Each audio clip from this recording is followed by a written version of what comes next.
નમસ્કાર વિદ્યાર્થી મિત્રો, જ્ઞાનમંજરી વિદ્યાપીઠ દ્વારા આયોજિત ઓનલાઈન ક્લાસીસમાં હું ગૌરાંગ વ્યાસ આપ સર્વેનું હાર્દિક સ્વાગત કરું છું.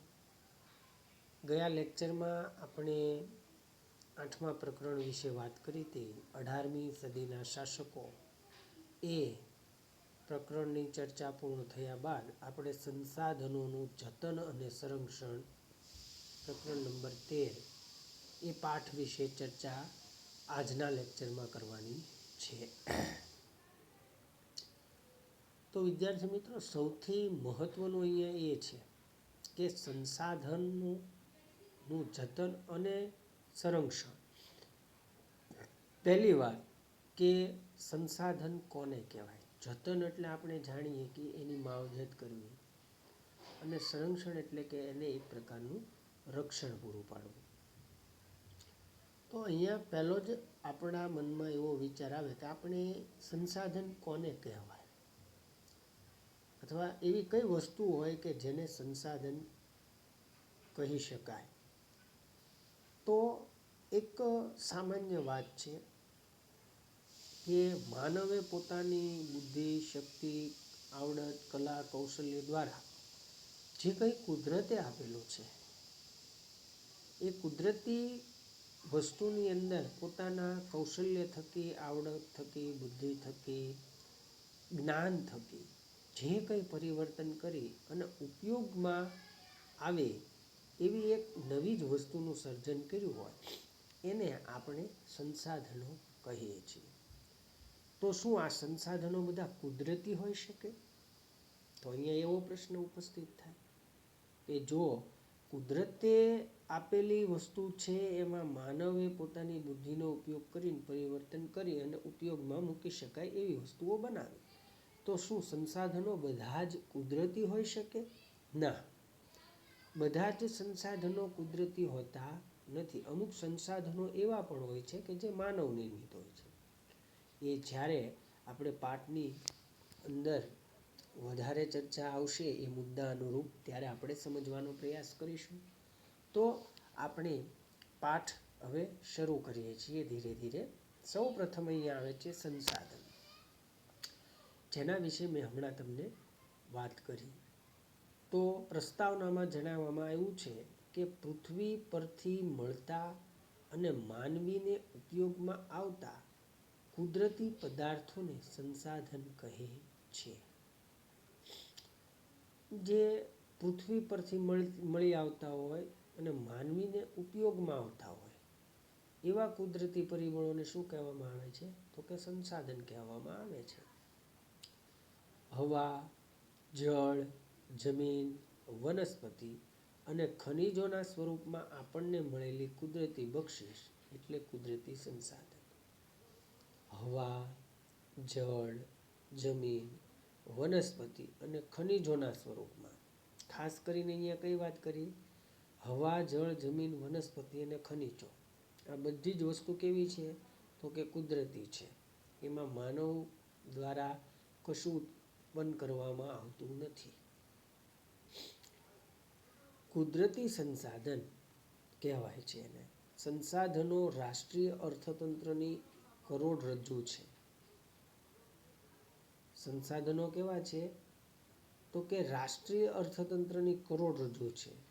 તે લોકોની શક્તિ અને સમૃદ્ધિના આધાર સ્તંભો છે. તે લોકોની શક્તિ અને સમૃદ્ધિના આધાર સ્તંભો છે. સંસાધનોની કેટલીક ચોક્કસ વિશિષ્ટતાઓ અને ઉપયોગિતાઓ પણ છે. સંસાધનોની કેટલીક ચોક્કસ વિશિષ્ટતાઓ અને ઉપયોગિતાઓ પણ છે. કઈ રીતે? કે જો અમુક પ્રકારનું સંસાધન હોય એનો ચોક્કસ ઉપયોગ થાય અને એમાંથી વિશિષ્ટ પ્રકારના આપણને લાભો મળે એટલે એ ઉપયોગમાં આવે. સામાન્ય રીતે સંસાધનો મર્યાદિત માત્રામાં ઉપલબ્ધ છે. એટલે અહીંયા એક વાત એમ કરી કે જે તે સંસાધન છે ને એની માત્રા ખૂબ જ ઓછી છે. તે સંસાધનોને વધુ ઉપયોગી બનાવવા આપણે વિવિધ તકનીકોનો ઉપયોગ કરવો જોઈએ. તે સંસાધનોને આપણે વધારે ઉપયોગી બનાવવા શું કરવું જોઈએ? વધુ તકનીકોનો ઉપયોગ કરવો જોઈએ. સંસાધનોના પ્રકાર હવે વાત કરીશું. કે સંસાધન વિશે તો વાત કરી આપણે કે પૃથ્વી પરથી મળી આવતા અને માનવીને ઉપયોગમાં આવતા એવા કુદરતી પદાર્થોને સંસાધન કહે છે. હવા, જળ, જમીન એમાં વનસ્પતિ અને ખનિજોના સ્વરૂપમાં આપણને એ કુદરતી બક્ષિત મળતી હોય છે. હવે જોઈએ કે સંસાધનોના પ્રકાર કેટલા છે. તો અહીંયા વાત કરી છે કે સંસાધનો આપણને વિવિધ રીતે ઉપયોગી છે. સંસાધનો જે છે એ આપણને વિવિધ રીતે ઉપયોગી છે. એમાં ખાસ કરીને વાત કરી કે ખેતીથી શરૂ કરી ઉદ્યોગ અને પરિવહનની પ્રવૃત્તિ સુધીની તમામ પ્રવૃત્તિઓમાં પ્રત્યક્ષ કે પરોક્ષ રીતે કુદરતી સંસાધનો આપણને ઉપયોગી છે. એ વાત કરી દીધી છે કે ખેતીથી શરૂ કરી ઉદ્યોગ અને પરિવહનની પ્રવૃત્તિ સુધીની તમામ પ્રવૃત્તિઓમાં પ્રત્યક્ષ અને પરોક્ષ રીતે કુદરતી સંસાધનો આપણને ઉપયોગી છે. એક વાત, ખોરાક તરીકે જમીન અને વનસ્પતિમાંથી, ખોરાક તરીકે શું કીધું છે?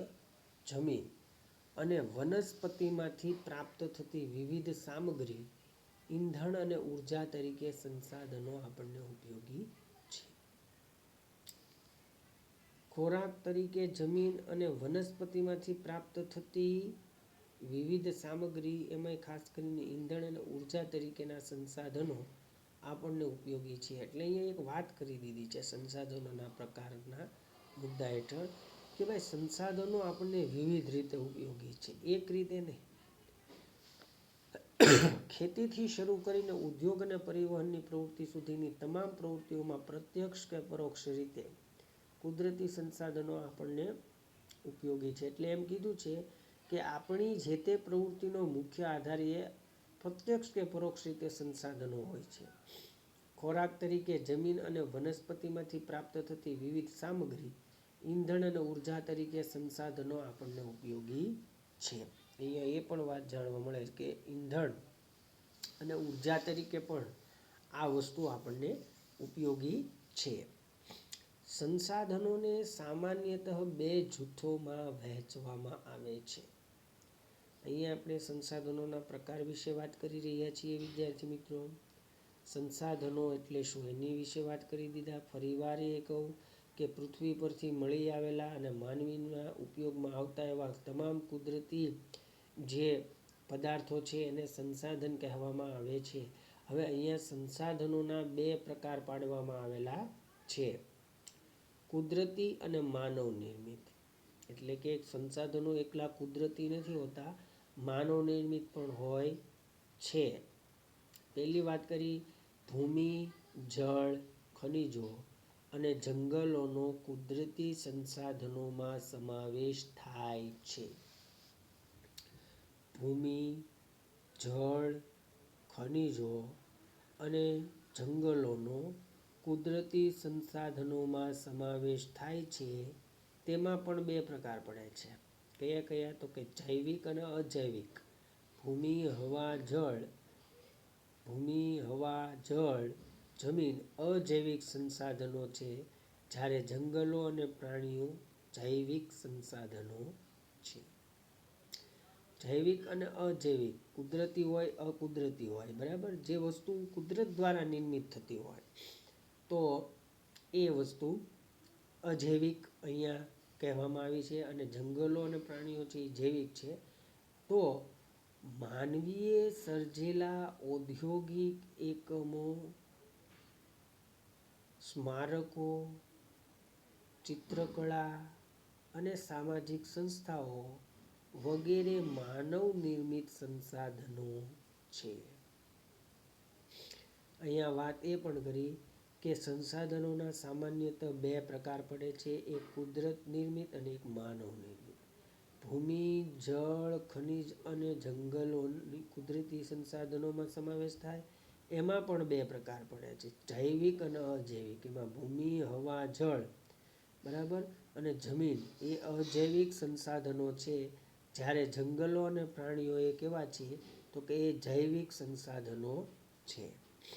હવે માનવીએ સર્જેલા ખાસ કરીને ઔદ્યોગિક એકમો, સ્મારકો, ચિત્રકળા અને સામાજિક સંસ્થાઓ વગેરે માનવ નિર્મિત સંસાધનો છે. કેવા છે? માનવ નિર્મિત સંસાધનો છે.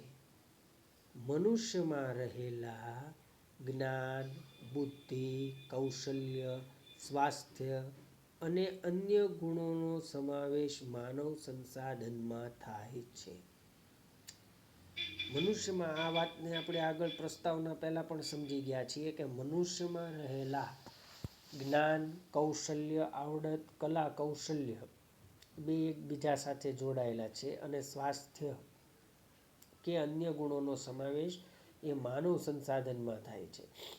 કુદરતી સંસાધનોના વિકાસ માટે માનવ સંસાધન હોવું જરૂરી છે.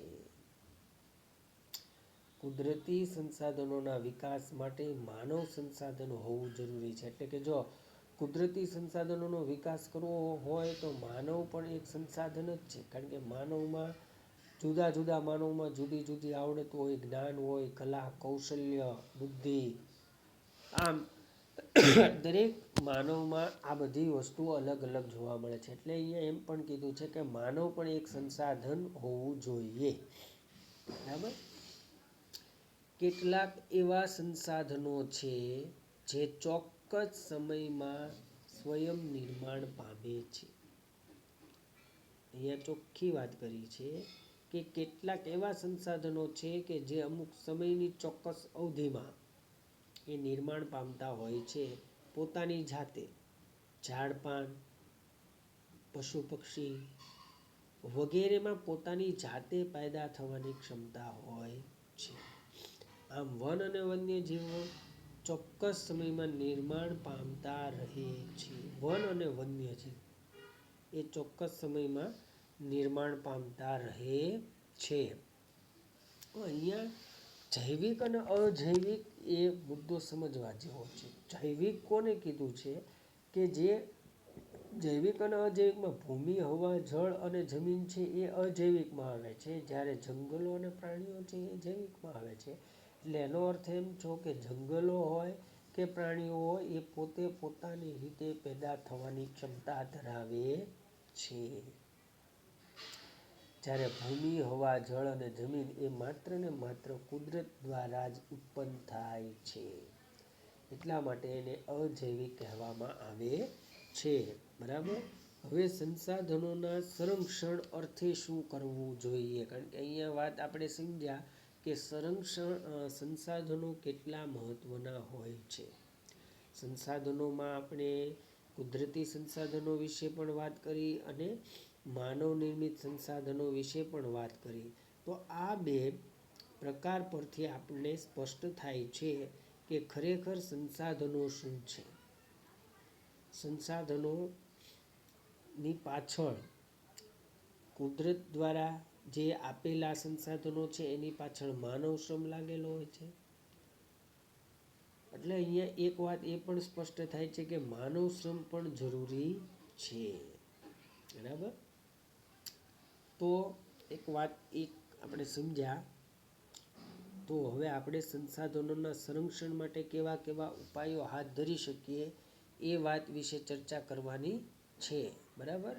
તો જોઈએ. કુદરતી સંસાધનો મર્યાદિત છે, જ્યારે માનવીની જરૂરિયાતો અમર્યાદિત છે. અહીંયા અર્થશાસ્ત્રની પરિભાષાની વાત ચાલી રહી છે કે કુદરતી સંસાધનો ખૂબ જ મર્યાદિત છે. આપણે જોઈએ છીએ જળ, જમીન, હવા, બરાબર, આ બધા કેવા છે? બહુ એની માત્રા કહીએ તો બહુ ઓછી છે. જ્યારે માનવો કેટલા છે? ઘણા બધા છે. અને દરેક માનવીની ઈચ્છા કેવી છે? અમર્યાદિત છે. એની જરૂરિયાતો કોઈ પૂરી થતી જ નથી. કારણ કે એક જરૂરિયાત પૂરી થઈ જાય તો બીજી આપોઆપ ઊભી થઈ જાય. આપણે ઘણીવાર વિદ્યાર્થી મિત્રો આપણા પપ્પા પાસે આવી વાતો કરતા હોય કે પપ્પા તમે મને એક સરસ મજાની સાયકલ અપાવી દો. કારણ કે સાયકલની મારે ખૂબ જરૂર પડે છે. સાયકલ મારે ફેરવવી હોય, મારે કંઈક જવું હોય તો હું સાયકલ ઉપર જઈ શકું. આવા આપણે દલીલ થાય. જેવી પપ્પા આપણે સાયકલ ખરીદી લે, થોડોક સમય સાયકલ વાપરીએ એટલે આપોઆપ આપણી બીજી ઈચ્છા ઉત્પન્ન થઈ જતી હોય, બીજી જરૂરિયાત, જે ખરા અર્થમાં જરૂરિયાત નથી હોતી. વિદ્યાર્થી મિત્રો, આપણે અત્યારે એ સમજવું જોઈએ કે આપણી માટે જે અત્યંત જરૂરી હોય એ જ વસ્તુ આપણે ખરીદવી જોઈએ. બિનજરૂરી વસ્તુની ખરીદી કરાય નહીં.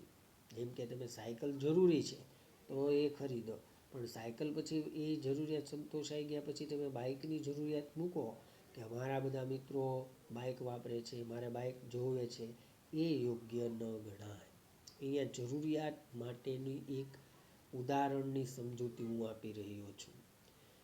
માનવ એવું એક ઈચ્છાનું પોટલું છે કે એમાંથી એક ઈચ્છા પૂરી થઈ જાય એટલે એ ઘાસણીમાંથી બીજી ઈચ્છા ઉત્પન્ન આપોઆપ થઈ જતી હોય છે. છેલ્લા કેટલાક વર્ષોથી તકનીકી ક્ષેત્રે થયેલા અસાધારણ વિકાસ અને વસ્તી વિસ્ફોટથી સંસાધનોનો ઉપયોગ ખૂબ વધી ગયો છે. તકનીકી ક્ષેત્રે જે હરણફાળ ભારતે ભરી છે, અને એ જ બીજું વસ્તુ કે ભારતમાં એટલો મોટો વસ્તી વિસ્ફોટ થયો છે કે એનાથી આ સંસાધનોની માંગ ઉપર ખૂબ જ વધારો થયો છે. આ પરિસ્થિતિ વિશે ગંભીરતાથી નહીં વિચારીએ તો આપણે તેના માઠા પરિણામો ભોગવવા પડશે. ભવિષ્યની એક અંદર લીલી ઝંડી આપી દીધી છે.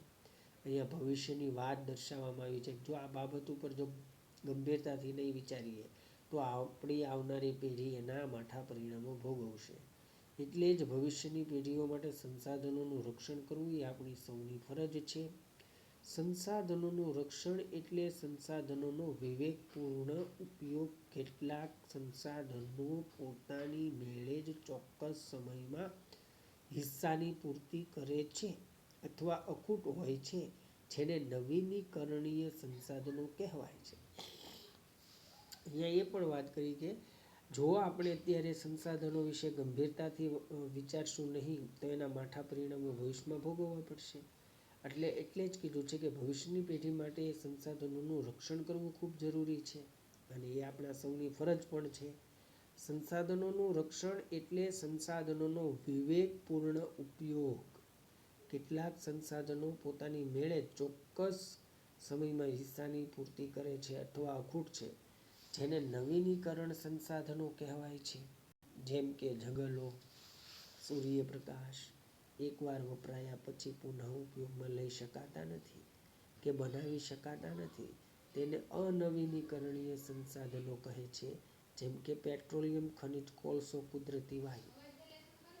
આપણે જે છે એ અમુક વસ્તુ મેળવી શકતા હોઈએ છીએ.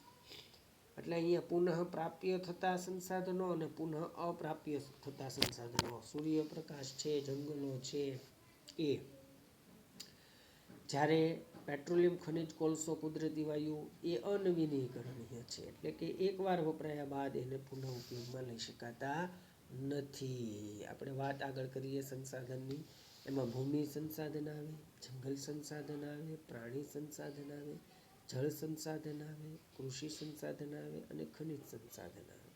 આ ઉપરાંત માનવી પણ સ્વયં એક સંસાધન છે. સંસાધનોને માલિકી, પુનઃ પ્રાપ્યતા, વિતરણ ક્ષેત્રના આધારે પણ વર્ગીકૃત કરવામાં આવે છે. તો અહીંયા વિદ્યાર્થી મિત્રો આપણે 3 મુદ્દા વિશે વાત કરી. સૌ પ્રથમ આપણે સંસાધનો વિશેની માહિતી મેળવી કે જેમાં સંસાધન શું છે, સંસાધન કોને કહેવાય, સંસાધનની વ્યાખ્યા વિશે સમજ્યા. પછી આપણે સંસાધનોને સ્વાભાવિક રીતે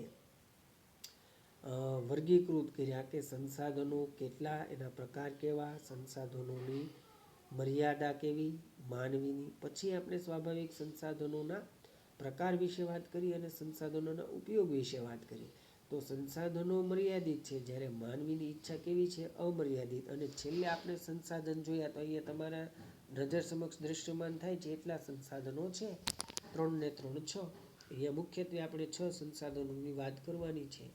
તો આમ એમાં પણ પુનઃ પ્રાપ્ય સંસાધનો વિશે વાત કરી અને પુનઃ અપ્રાપ્ય સંસાધનો વિશે વાત કરી. તો આમ વિદ્યાર્થી મિત્રો આપણે અત્યારે જે મુદ્દાનો અભ્યાસ કર્યો છે તમામ મુદ્દા તમે સારી રીતે સમજાશો એ જ અપેક્ષા સાથે હું આપણો આ લેક્ચર અહીં વિરમું છું. Thank you.